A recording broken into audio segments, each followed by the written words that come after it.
Você está ouvindo ao Prototipando, um podcast da Ensaio Lab. Meu nome é Pedro Piovan, eu sou fundador da Ensaio e por aqui a gente vai receber quinzenalmente diversas pessoas que são amigas da inquietude para a gente navegar e explorar juntos a essência da inovação e do design. Então fica à vontade para ouvir esse podcast e vamos junto nessa. Se você quiser continuar em contato com todos os assuntos que a gente trata aqui no Prototipando, aproveita para se inscrever na nossa newsletter, que sai toda terça e quinta. A gente envia algumas provocações, reflexões, aprendizados, informação sobre tudo que tange a esse mundo de inovação, design, empreendedorismo, criatividade. A gente vai deixar o link para inscrição nessa newsletter na descrição desse episódio. Então, clica lá no link e se inscreve para você receber a nossa newsletter. Olá pessoal, bom dia, boa tarde, boa noite. Meu nome é Pedro Piovan, sou host do Prototipando, esse podcast que a gente tem como objetivo realmente prototipar e costurar ideias em relação ao design. Hoje eu estou aqui com um convidado muito especial que eu já acompanho há algum tempo. Eu fiquei muito feliz quando o Al aceitou a nossa proposta de fazer uma gravação. Bom, a gente está aqui com o Luca, o VP de Design na Axios, mora em Nova York e é host do podcast Expatria, que é o podcast que eu venho acompanhando há algum tempo. E, talvez seja melhor você se apresentar. Quem é o Al, o que você faz, enfim. Beleza, obrigado pelo convite. É um prazer falar sempre com qualquer tipo de convite que pinta por aí. A gente fica sempre feliz em poder compartilhar mais conteúdo. Mas é isso aí. O meu nome é Alisson, né? O pessoal aqui me chama de Al, então ficou meio que marcado por Al. É um nome estranho em português, né? Mas tudo bem, isso são detalhes. Eu estou liderando o time de design na Axios. A Axios, para quem não sabe, é uma startup de news aqui nos Estados Unidos. Se vocês escutarem criança gritando no fundo é minha filha. E eu comecei na Axios faz uns 6, 7 meses que eu comecei lá com esse objetivo de criar o time de design lá dentro. E hoje praticamente o time de design compreende brand, marketing e product design. Antes da Axios eu estava na Viacom, antes da Viacom eu estava nas Nações Unidas fazendo consultoria, porque eu tinha um estúdio de design no Lukaku, em Curitiba. Eu tive um estúdio por vários anos em Curitiba. Passei um bom tempo também na Itália, onde eu fiz um pouco tudo, ilustração e design digital também. E eu venho mesmo do design gráfico, né? Eu venho da design impresso mesmo, fazia revista, identidade, embalagem, essas coisas assim. Hoje, em termos de conteúdo, eu faço o Expatria, né, o podcast Expatria, que já faz, acho que vai fazer já quase uns 2 anos que eu estou levando o Expatria já. Já entrevistei, eu comecei entrevistando designers aqui nos Estados Unidos, daí eu passei para designers fora do Brasil, mas no mundo, então, tipo assim, Europa, Nova Zelândia, coisas assim mais dispersas por aí. Aí eu fiz uma temporada com temas específicos, eu falei com pessoas que eram experts nesses temas. Aí depois eu fiz uma temporada com líderes de design aí no Brasil, foi bem bacana. Eu convido o pessoal a escutar. E agora eu estou fazendo uma temporada onde eu falo com designers que têm negócios, né? Toda a parte não linda que a gente não vê, né, por trás dos negócios, que é super difícil, né? Todos E os o que o Excels, design, né? Google como é que Sheets, né? como é que é o impacto do design nesse negócio também. É isso aí. Legal, show. Cara, assim, uma coisa que me deixa muito feliz desse bate-papo é que, bom, eu não venho da área de design, eu venho da área de relações internacionais. Interessante. Então, enfim, né, tudo a ver com o que a gente está conversando aqui. E também, enfim, tudo a ver com o tema que a gente está trazendo aqui, que é realmente o cenário do design brasileiro visto de fora, é o cenário de fora visto por um brasileiro, né? Eu acho que tem essa visão do vai e volta. E eu queria cara, eu queria te ouvir um pouco. Enfim, você tem uma experiência grande com a Nações Unidas, né? Depois, enfim, trabalhando em outras grandes empresas. Cara, qual que é essa diferença de maturidade entre o design no Brasil e o design fora do Brasil? Qual que é a tua visão em relação a essa diferença de maturidade? Olha, para ser bem sincero, eu não acho que tem diferença. Eu não acho que o design tem diferença e o designer tem diferença. O, hoje, eu acho que por dois motivos grandes, para falar a verdade. Um é a natureza do brasileiro em ser bom designer. Eu já falei isso mais de uma vez e já entrevistei pessoas também que já falaram isso também várias vezes. O design brasileiro é muito reconhecido aqui fora, tá? E o designer é muito respeitado aqui fora. Então, né, tem quem faz e o que faz, né? As duas partes dessa visão do brasileiro, né? Aqui fora é muito respeitada. O que eu acho que muda em termos de maturidade não é a disciplina do design, mas é a disciplina do product design e como isso se encaixa dentro de uma área de produto. Também, eu acho que as coisas estão mais e mais ficando sem muita distância, para falar a verdade, entre o Brasil e o que eu vejo aqui fora.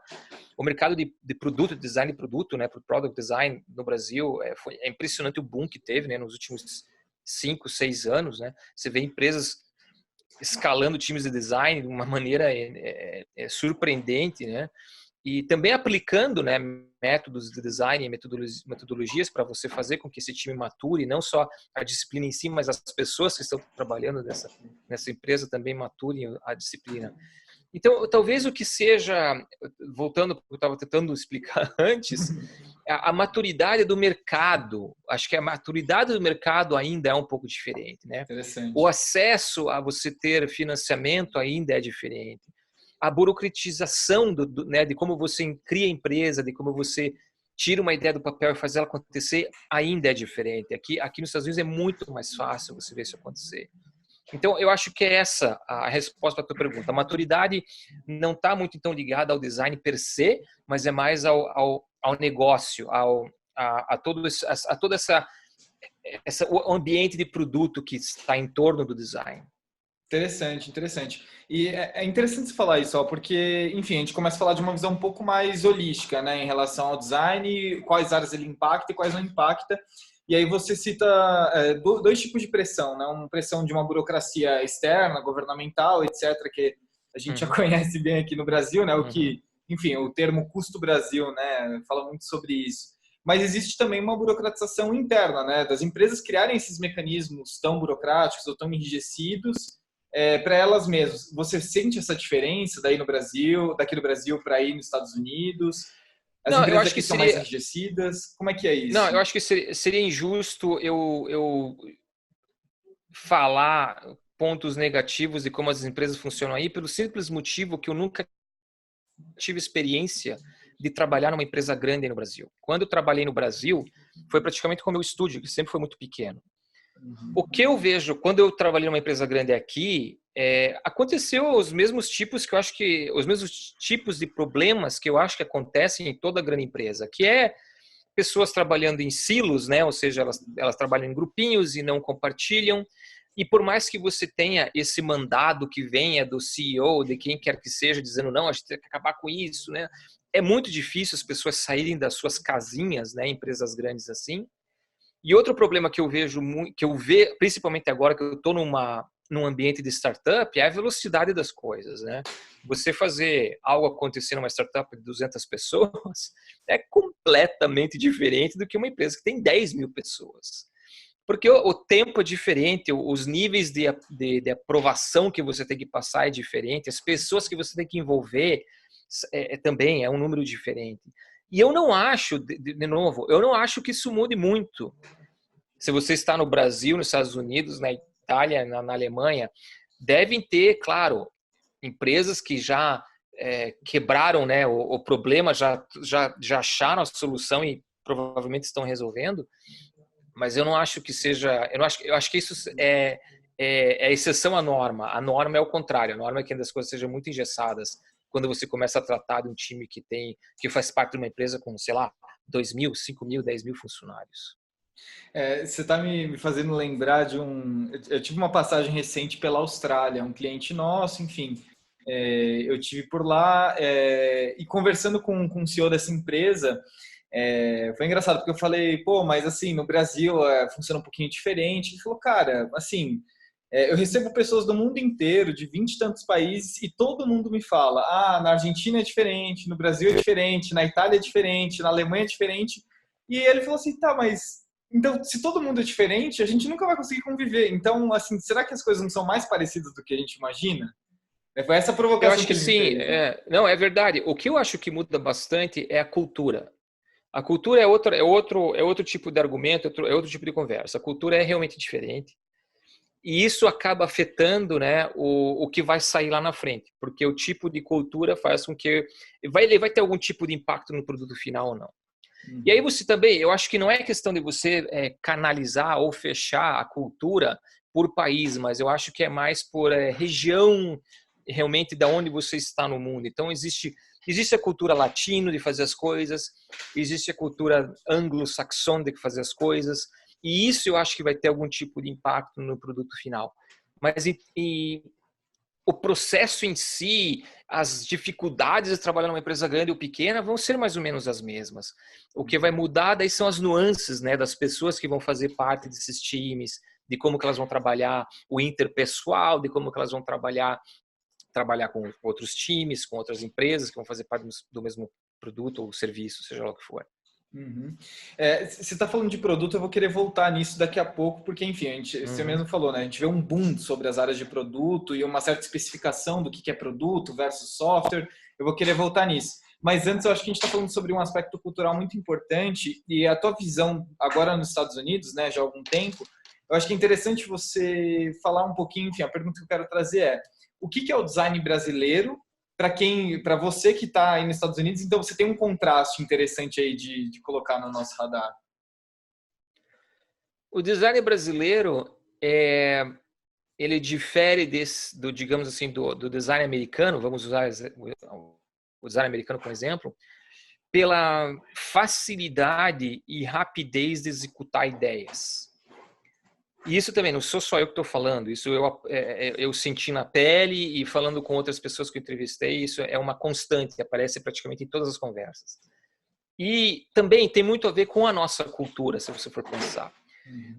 Nós, cinco, talvez seja pouco, 10 anos atrás, a realidade de software, por exemplo, para design era completamente diferente. Ninguém, talvez também seja um exagero, mas pouca gente no Brasil tinha a possibilidade de pagar por uma licença do Photoshop. Uhum. Então você acaba fazendo o piratão mesmo e vamos fazer, vamos executar. Eu tenho que fazer essa peça aqui funcionar, né? Uhum. E quando você parava lá porque você tinha sei lá, você tinha que achar uma imagem de um óculos num cara na praia e você não achava essa imagem do óculos no cara da praia, você ia online, você achava alguma coisa, você montava e você fazia acontecer e estava lá a peça pronta. O designer especificamente americano ou também o designer europeu, ele se bate com isso, eles não conseguem ter essa maleabilidade que a gente tem. Na hora que eles chegam nesse ponto que forma que é um ponto de bloqueio, porque eles não têm acesso à peça pronta que já eu já tenho a imagem, eu posso só usar a imagem. Isso na minha opinião é um reflexo de como funciona a economia por aqui. Eles ativam uma outra parte da empresa falando assim, eu preciso de um fotógrafo ou eu preciso de um editor profissional para fazer uma imagem desse jeito. Uhum. Ele não tenta resolver, ele não tem essa ginga de tentar resolver. E o brasileiro vai lá e resolve. E isso acaba tendo reflexo, né, na rapidez da entrega do produto. Uhum. Então você vê esses brasileiros vindo do Brasil e caindo, por exemplo, em times de design aqui, que vão lá e resolvem coisas em 2 semanas que o pessoal ia levar 2 meses para fazer. Uhum. E isso cria, ao mesmo tempo que cria esse deslumbramento, né, em torno do design brasileiro, cria problemas também, porque o resto do time vê isso com meio que, como assim esse cara veio lá da floresta, né? Porque essa é a ideia que eles têm da gente, né? Sim. O cara vem lá da floresta, lá comendo banana, tal, e vem aqui e resolve tudo assim e ainda por cima faz um trabalho bem feito. Uhum. sabe? Então, quando eu entrevistei, eu lembro muito bem, quando eu entrevistei o Harrison dos Santos, ele tá na Elephant aqui em Nova York, ele teve uma expressão que foi muito engraçada na época que eu achei. Ele falou assim, puta merda, a galera viu que pintou brasileiro, ele falou assim, puta merda, fodeu. Chegou brasileiro na área, como é que vamos fazer agora? Tipo, agora vamos ter que trabalhar, porque chegou brasileiro na área, sabe? Sim. E que é uma dificuldade. Agora eu meio que, sei lá, tentei me ajustar, mas eu sofri muito quando eu caí na área de produto aqui e eu vi que os designers, principalmente os mais jovens, eles são extremamente acadêmicos. Então, assim, eles tentam aplicar lá as fases bonitinhas, 1, 2, 3, uma atrás da outra, sem pular, e precisam lá de 2, 3 meses para fazer a pesquisa e tal. E eu queria, não, peraí, galera, vamos fazer, vamos entregar, vamos colocar no ar, vamos receber feedback do que está no ar e fazer a coisa andar, né? Então, assim, eu tive que meio que achar o meio termo, eu tive que achar o ponto para deixar, né, para fazer com que você ainda tenha espaço para seguir esse processo mais acadêmico, né, para não assustar as pessoas, mas ao mesmo tempo eu tento fazer com que elas entendam que o que vale mesmo é colocar coisa no mercado e ter feedback do mercado e não de 5 pessoas que estão fechadas na sala num ambiente que não tem nada a ver com a realidade, sabe? Sim. Mas é isso aí, o brasileiro tem essa fama de chegar e meio que dar uma reviravolta no dia a dia do pessoal e executar com mais facilidade. Sim, e isso transcende o design, né, Al? Porque, enfim, falei, né, eu venho da área de RI e conversando com muita gente de fora, etc., todo mundo fala, cara, assim, vocês têm um jogo de cintura, né, e aí a expressão portuguesa, que, assim, a gente não sabe de onde vem isso, né? E talvez nem nós, brasileiros, a gente saiba de onde vem isso, né? É verdade. Eu acho, cara, eu não sei, eu não sou antropólogo, não sou sociólogo, mas eu acho que tem muito a ver com a nossa cultura e de quanto a gente sofre no Brasil sem saber que a gente sofre no Brasil. Uhum. A gente não tem, porque assim, eu não posso reclamar da minha vida, eu fui uma pessoa privilegiada, mas mesmo assim, você tentando empreender, você tentando inovar aí no Brasil é extremamente difícil se for comparar com aqui fora. Uhum. Então, quando você mostra como era, ou como você simplesmente compara a tua realidade no Brasil com a realidade aqui fora, você realmente entende essa tua maleabilidade de fazer as coisas acontecerem de um jeito diferente. Porque as dificuldades são imensas aí. Uhum. E eu acho que um pouco desse jogo de cintura que você falou, vem de toda essa realidade que a gente tem aí, que o pessoal aqui nem imagina que acontece, sabe? Sim. Vamos dar um pulo agora para a área de produto. Enfim, eu queria que você trouxesse uma visão. O que é a área de produto hoje aí do teu cenário, né? Olhando para o teu cenário, o que é a área de produto? A área de produto aqui é você ver um produto final, né, digital nesse caso, né, não é nada físico, obviamente, mas é algo que você coloca a serviço de alguém, né, que geralmente é o teu usuário, o teu consumidor, a tua audiência, seja lá como você quiser chamar isso, mas que essa pessoa tenha algo na frente dela, na mão dela ou no computador dela, que tenha um resultado final, ou seja, que ela use esse software ou esse produto digital para ter algum resultado final. Esse resultado final pode ser N coisas, né? Escutar música, publicar um artigo, colocar lá a fotinha online no Facebook, coisa do tipo. Essa é a área de produto digital. Tá, legal. E hoje, assim, qual que é o papel do Product Designer? Só para a gente alinhar bem os parâmetros aqui para a gente começar essa conversa. A questão do produto, eu tinha uma conexão ali que me passou na cabeça, eu queria falar, eu vou fazer essa conexão que eu acho que vai ficar bem fácil de entender, de assimilar, e eu acabei esquecendo. Bom, o papel do Product Designer é você percorrer todas as fases, desde quando você está pegando, sei lá, o briefing ou todos os requerimentos desse produto, né, que pode aparecer em N formas também, pode aparecer através de um fundador, através de sei lá, de um amigo que tem uma ideia, coisa do tipo, e você desfinhar todas essas questões que estão aparecendo ali, né, começar a fazer um monte de pergunta para entender onde é que você quer chegar. Eu acho que esse é o meio mais fácil de você criar algo, né, que tem base em cima de requerimentos.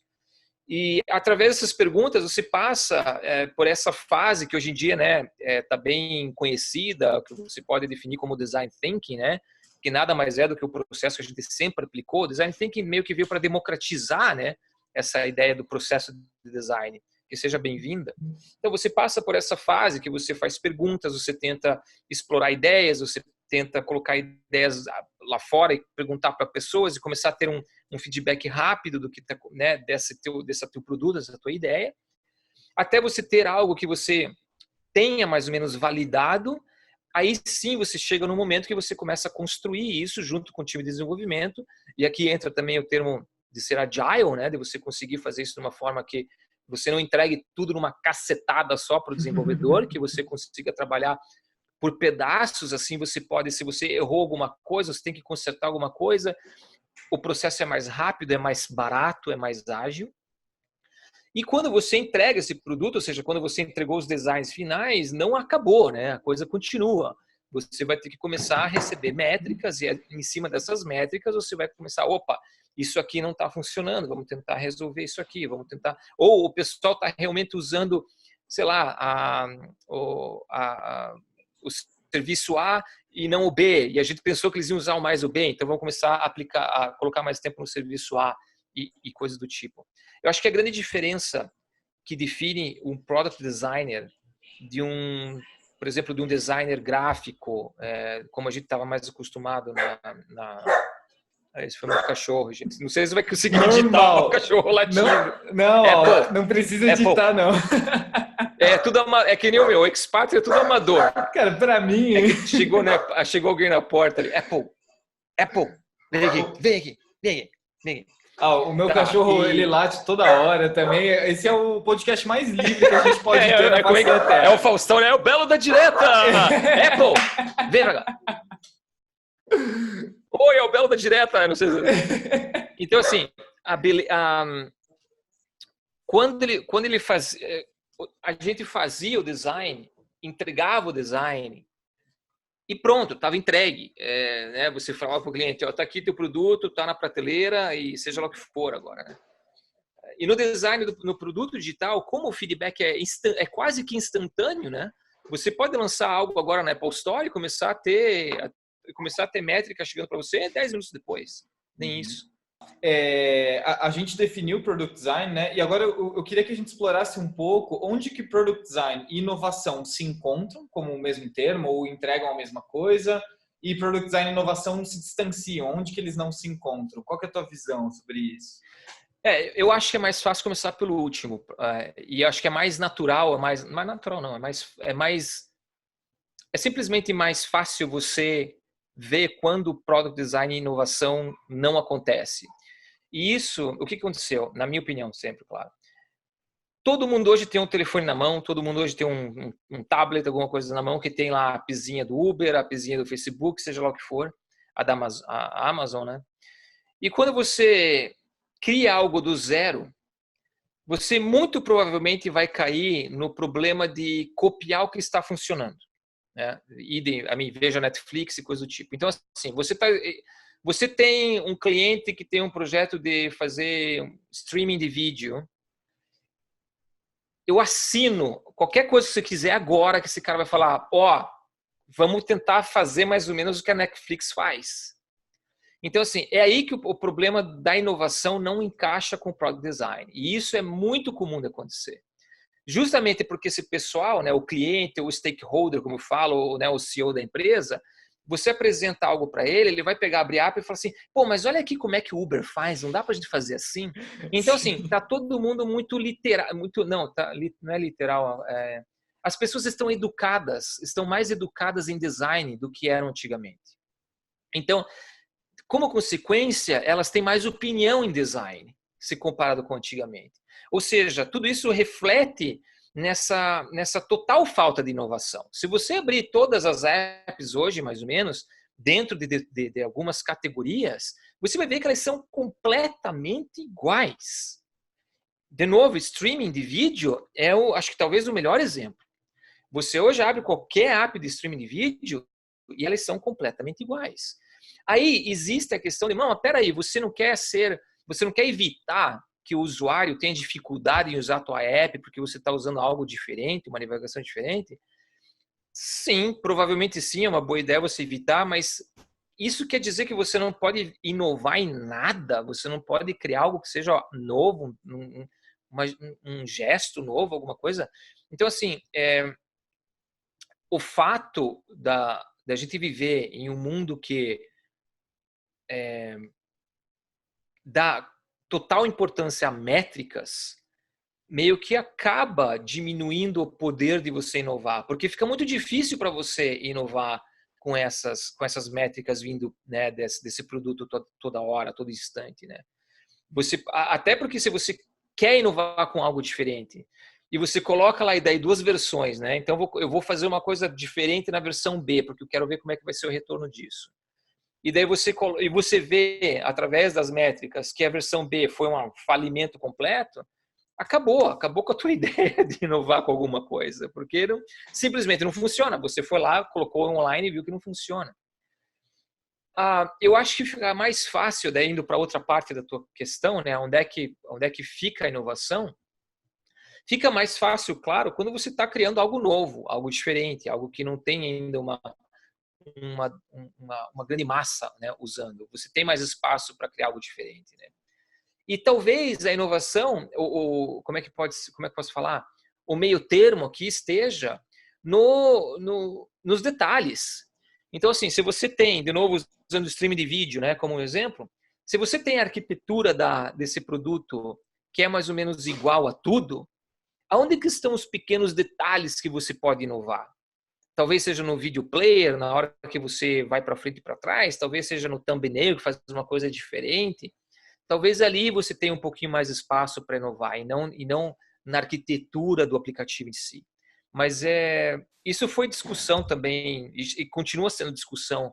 Eu acho que mais e mais agora que o mercado vai ficando mais maduro, qual que é esse balanço entre poder inovar e somente copiar do que está lá fora? Porque, de novo, tudo está se parecendo, né? Então, aliás, tem um podcast da Wireframe, que é da Adobe, do Coy Vin, ele é o host do podcast. Ele lançou faz, acho que um mês, que eles falam justamente dessa questão de criatividade e a falta dela, né, na verdade. Como é que a gente deveria lidar com isso? É bem interessante. O podcast é em inglês, infelizmente, né, para quem não consegue entender, mas é super interessante porque eles vão meio que a fundo nessa questão de qual é o balanço, como é que você pode quebrar essa barreira de inovação dentro do product design. Recomendo. E tem uma questão da originalidade, né, Al? Porque, enfim, a gente... às vezes o mundo empresarial entra num vício de querer deixar tudo muito linear, né? Enquanto a criatividade ela anda meio em loop, ela é meio circular, às vezes a gente tem que ir, voltar, errar. Enfim, né? Existe também essa questão. Eu acho que tem muito a ver, de novo, com a questão do design estar sendo mais visível dentro do negócio, né, como uma ferramenta de negócio. Deixa menos espaço para experimentações, né?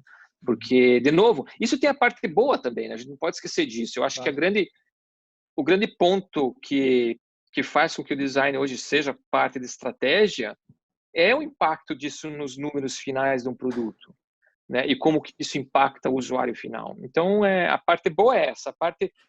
Claro, a parte meio triste, digamos assim, é que ele dá uma ofuscada na parte criativa, né? Porque você tem que deixar um pouco de lado.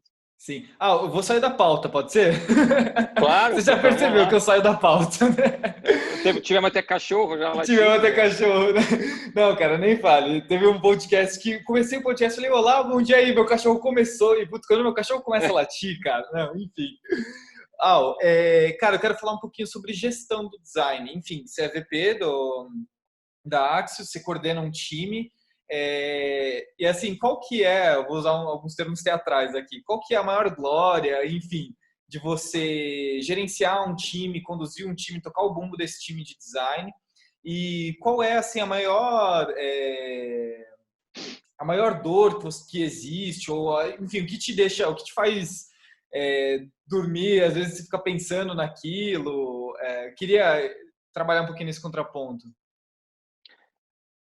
A maior glória é você ver os designers orgulhosos do que eles estão fazendo. Quando você vê que eles têm um brilhozinho no olho assim, e que eles mostram, que eles compartilham o que eles estão fazendo, que eles estão super orgulhosos daquilo, para mim aquilo é o ápice de você criar um time, né? Principalmente um time onde tem juniors designers, né? E você vê que eles realmente veem aquilo como, nossa, isso aqui realmente está melhorando, isso aqui é porque eu estou tendo discussões, porque eu estou tendo insights de outras pessoas, isso aqui tá...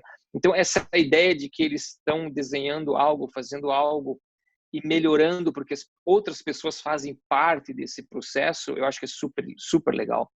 O que você vê também de vez em quando é designers que trabalham sozinhos em startups ou começaram a trabalhar com freelance e de repente você coloca essas pessoas num time e eles do nada, assim, parece que desfloram, porque eles estavam faltava para eles esse peer-to-peer, né? Essa ideia de você ter alguém com quem discutir design, conversar design, receber críticas e receber elogios e coisas do tipo. Então, acho que isso é super legal.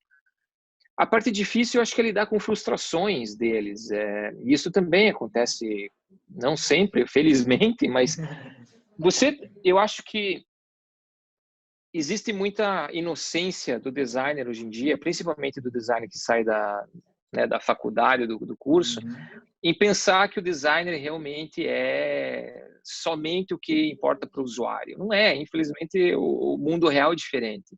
No mundo real, o que importa é também dinheiro. É onde que isso vai impactar a receita daquilo que você está produzindo. E quando você vê que eles começam a meio que ir na real, de que, opa, peraí, então realmente não é só eu fazer o que eu gostaria de fazer para o usuário, eu tenho que pensar na parte do business também, eu tenho que pensar nos limites também de tecnologia e limites de, sei lá, você tem que imagine indústrias que são completamente regulamentadas, como indústria de saúde, essas coisas assim, de seguro. Isso corta a perna em termos de criatividade, né?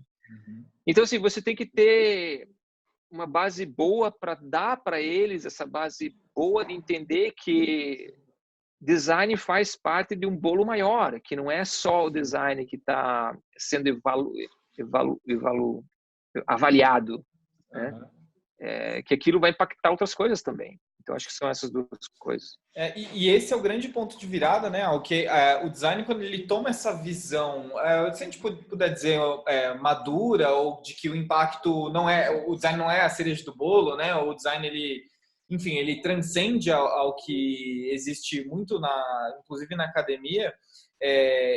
Isso, na verdade, é uma justificativa muito importante para a gente mostrar que o design ele traz um ROI para o negócio muito importante, né? E conseguir justificar isso para um CEO, enfim, um C-level em geral, né? Exatamente. Tem tudo o toma lá da cá, né? Nada é uma via só, né? Então, assim, a gente quis o famoso lugar na mesa de decisões, então hoje estamos no lugar, né, na mesa de decisões. Agora, como é que eu provo agora que eu realmente estou trazendo resultado para a empresa? Que às vezes você pode achar meios e meios de provar esse resultado, né? Não necessariamente precisa ser financeiro esse resultado que você torna para a empresa, mas de qualquer maneira você tem que mostrar resultado que você está trazendo para a empresa. E aí que o buraco às vezes fica mais embaixo. Legal. Uau, eu quero entrar nisso, cara, porque eu acho que esse é um ponto muito interessante. Enfim, todas as discussões aqui na Ensaio com o time de design têm voltado a isso. Qual que você já viu que foi uma boa prática, ou que você utilizou ou não, que você viu uma empresa em termos de demonstração do valor do design? Não necessariamente em termos financeiros, não às vezes em retorno de investimento, mas uma demonstração positiva do impacto que o design tem. Olha, eu posso usar como exemplo algo que nós estamos passando agora, no momento, lá na Axios. A gente tá redesenhando o website. E o que aconteceu? Quando o site foi feito, eles fizeram o site com o tal do infinite scrolling, né? Ou seja, você fica como se fosse um feed de Facebook da vida. Você vai e vai lendo e vai lendo e vai lendo e vai lendo. quando eles fizeram aquilo, eu não conheço os motivos, porque era um outro time que fez tal, mas os fundadores, eles gostam muito dessa ideia de você ter um infinite scroll e só continuar lendo. Quando a gente começou a fazer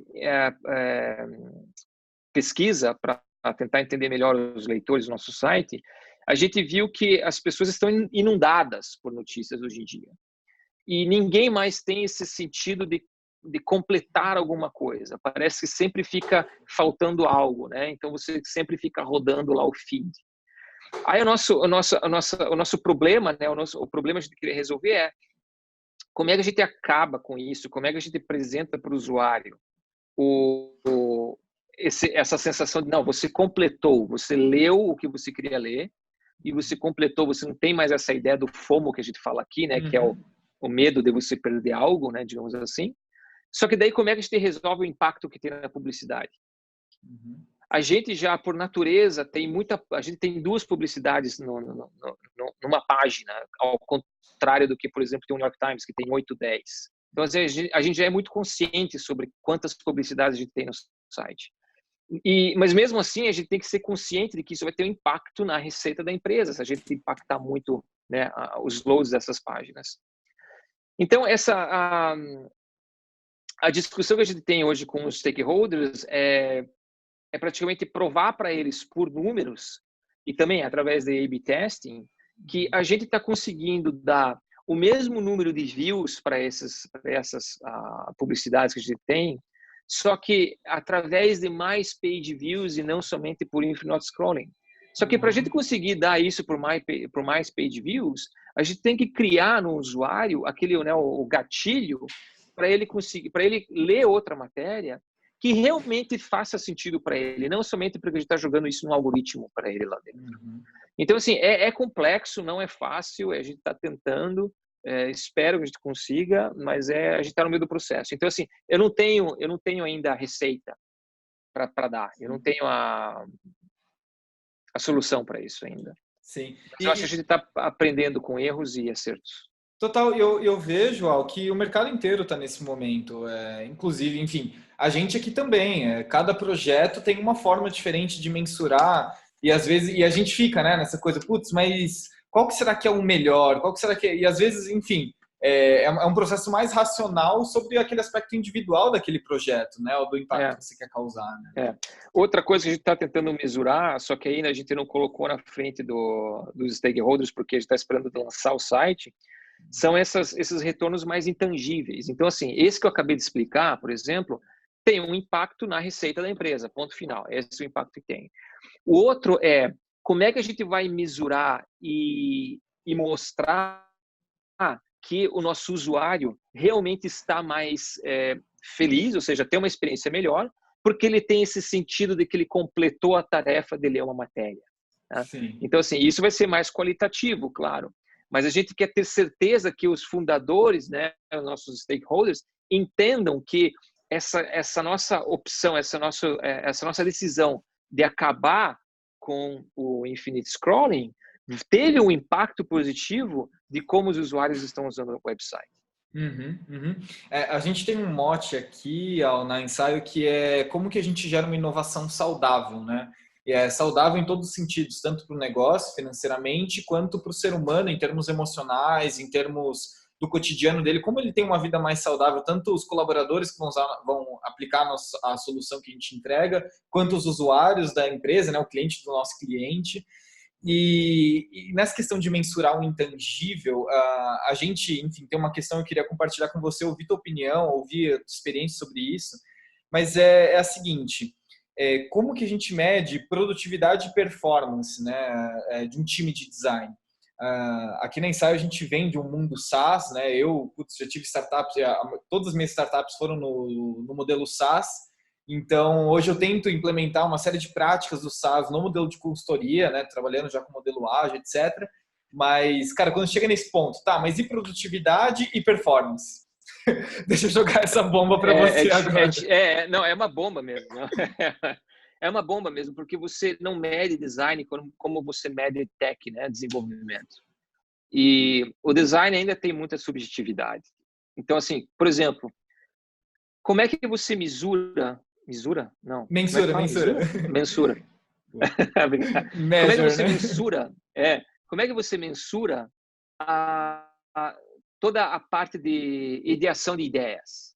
Como é que você vai colocar isso no ticket lá no Gira, sabe? Para desenvolvimento, como eles trabalham com o sistema de pontos, né, fica tudo mais fácil de você mensurar, né? E quando o design, você pode fazer isso a partir do momento que a pessoa está literalmente no computador, lá no Sketch, fazendo o design, alguma coisa assim. Mas quando você parte para pesquisa, como é que você vai mensurar toda a conversa que você tem com as pessoas? Não tem como você fazer daquilo um framework.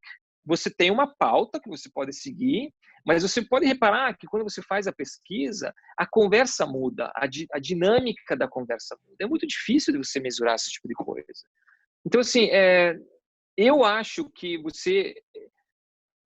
Primeiro, eu não vou tentar fazer isso, tá? Eu não tenho meios de mesurar performance como a parte de desenvolvimento tem, e eu não procuro meios para mensurar a performance do jeito que a parte de desenvolvimento tem.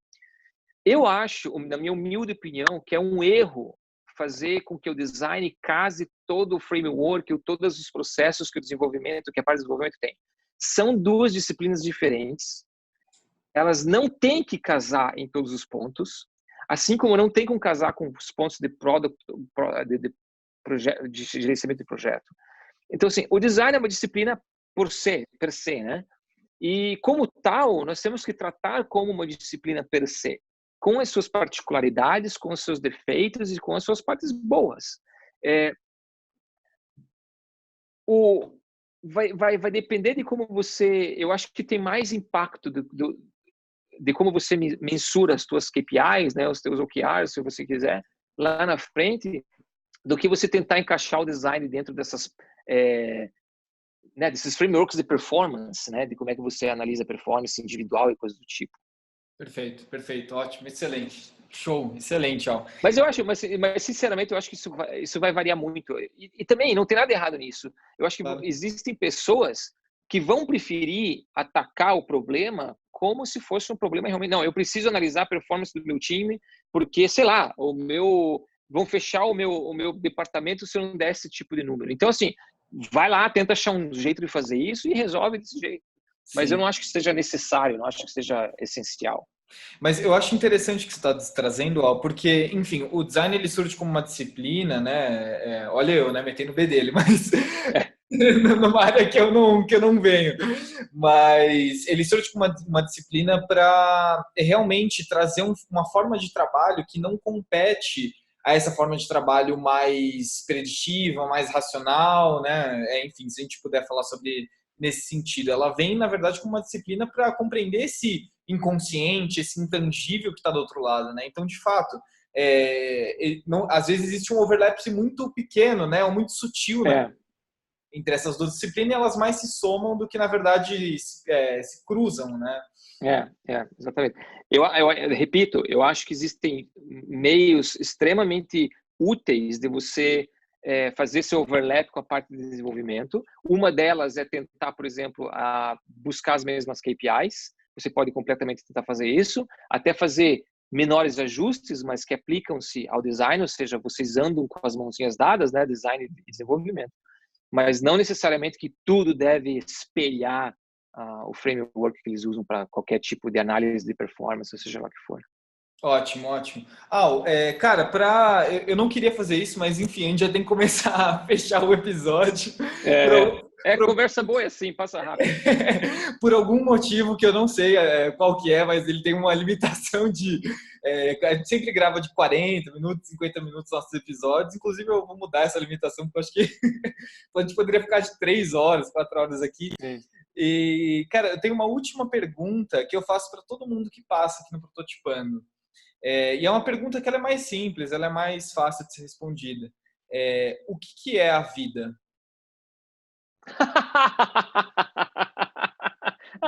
É mais fácil de ser respondida, não. Você pagou um sapo bonito, né? O que é a vida? Cara, a vida eu acho que é você tentar, porque não é, eu acho que não é fácil. Eu acho que é tentar curtir o momento. Eu falo isso porque eu tenho dificuldade nisso, eu tento planejar tudo, meu futuro, essas coisas assim. Só que mais e mais eu vejo, mais ficando velho eu fico, né, digamos assim, mais eu vejo que não adianta você planejar, que as coisas vão acontecendo. Se você fizer tudo do jeito que você acha que deve ser feito, né, em termos, sendo uma pessoa que procura fazer o bem, uma pessoa que procura sempre adicionar e não tirar, e eu acho que tudo vai se encaixando, ou seja, viver mais o momento talvez seja uma lição que eu mesmo devo aprender melhor, porque eu acho que não faço direito. Eu tento planejar muito ainda. Uma coisa que eu aprendi com meu pai, ó, ele fala assim, a gente ensina para os outros o que a gente mais precisa aprender, né? Exatamente. Exatamente. Ah, Boa. cara, muito obrigado por participar. Enfim, aí a questão que fica é, uma pessoa que ouviu esse podcast e falou, cara, eu preciso saber quem é o Al, preciso saber o que é o Expatria, eu preciso conhecer todo esse conteúdo que o Al trabalha. Esse é o momento jabá, Al. Como é que as pessoas te acham? Momento jabá, então vamos lá. Deixa eu ir por partes. Eu uso mais o Twitter hoje em dia, tá? Então, se você quiser me seguir no Twitter, é ALL_Luca, com 2 Cs. É o jeito, é o jeito que eu mais compartilho coisas. Se você quiser se conectar comigo no LinkedIn, eu também uso o LinkedIn bastante. Lá no LinkedIn eu tô como Luca, Luca com 2 Cs. Em termos de conteúdo, tem o Expatria, né? O Expatria você acha no Anchor, mas o Anchor é só uma plataforma de distribuição, ou seja, se você escuta pelo Spotify, tá lá, se você escuta pelo Castro, tá lá, se você escuta pelo Google Play, tá lá, tem tudo que é lugar, eles distribuem em tudo que é lugar. É só procurar por Expatria, no iTunes, né, também tá lá. Eu comecei a escrever, eu não tenho uma cadência, mas eu tenho uma newsletter que é bem curtinha, ela é, assim, geralmente são 2, 3 minutos de leitura, nem isso. E eu solto de vez em quando, assim. O endereço é thedesignedition.substack. Substack é substack.com. Você tem que colocar teu e-mail lá, não se preocupe que eu não compartilho o e-mail de ninguém, mas é o sistema da plataforma, né, para te dar acesso. Eu escrevo umas coisas meio que eu tento sair um pouco do normal nas coisas que eu escrevo lá, assim, o pessoal tá gostando, tá curtindo. É isso, praticamente é isso, é a newsletter, o Expatria, os meios de contato, é isso aí. Show, show. A gente vai deixar o link aqui na descrição também para o pessoal assinar a newsletter, que aí o pessoal já clica e já assina. Eu vou assinar, eu não sabia que você tinha uma newsletter, eu já vou assinar agora. Já tem uns posts lá, tem bastante posts lá já. Mas você tem que assinar para poder ver. Você pode ver online também, não precisa ver só no teu e-mail. Mas eu comecei como um teste, eu tô achando bacana, só que eu não tenho de novo, repito, eu não tenho uma cadência ainda, ou seja, não fico esperando cada semana ou cada dia. Quando me bate alguma coisa na cabeça, eu vou lá e escrevo. Legal, show. Show. Al, de novo, cara, muito obrigado. Obrigado você ouvinte que ficou até o final. Confere os nossos outros episódios. Eu acho que um episódio que casa muito bem o que a gente estava falando aqui foi o episódio com o Gui Sardes, que a gente falou sobre filosofia e inovação. Foi muito fera também. Eu acho que casa muito com o que a gente falou aqui sobre impacto do design, saúde do design. E, cara, foi demais. Curti muito esse bate-papo com você. Muito obrigado. Perguntas muito boas e interessantes. Valeu, galera. Um abraço. Abraço. Tchau.